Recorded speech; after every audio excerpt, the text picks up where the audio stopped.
sakay na sa dog taxi padong sa venue, Camp Janhay Trade Cultural Center.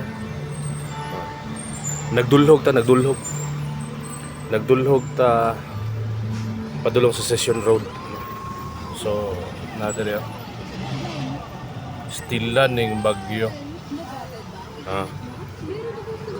padong sa venue sa mining symposium. Mo ni ang gitawag lang sikat nga street diri sa Baguio, Session Road. Kung sa Cebu pa, Kulon. So ingon ana. So na ilang gi-construct pa nga monument diri. Di ba?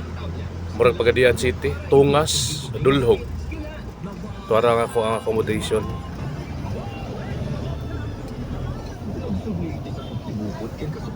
So padulong na ta. So hangak kay diri, hangak. Kay haoy og hangak kung mutungas ka hangak. Kung mo padulhog ka, haoy. Stang bugnawa sa hangin din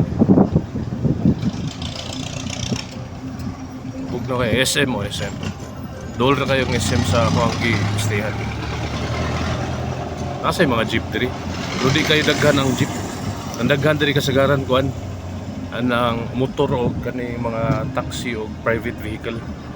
Mo nay kusog diri. Nindot yung ang pinakaganahan ginako sa Baguio. Kanang bugnaw nga panahon.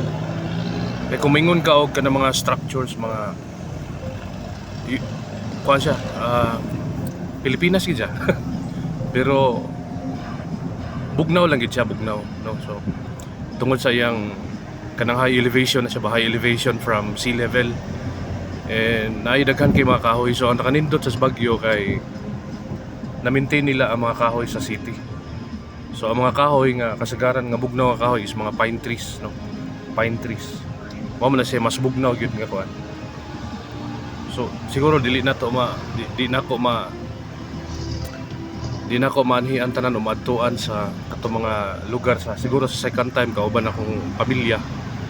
Karon ako namo ko sa conference, so sponsored by company. So ako lang sa ning makabakante gamay maka-video video. Pero next time kauban ako akong pamilya. So ang nindot gyud din hibugnaw gid siya, no? Sa mga establishments parihara sa mga typical nga mga cities, no? Siguro na ay mga special diri kung unsay mga specialty nila diri sa Baguio. Mao na siya.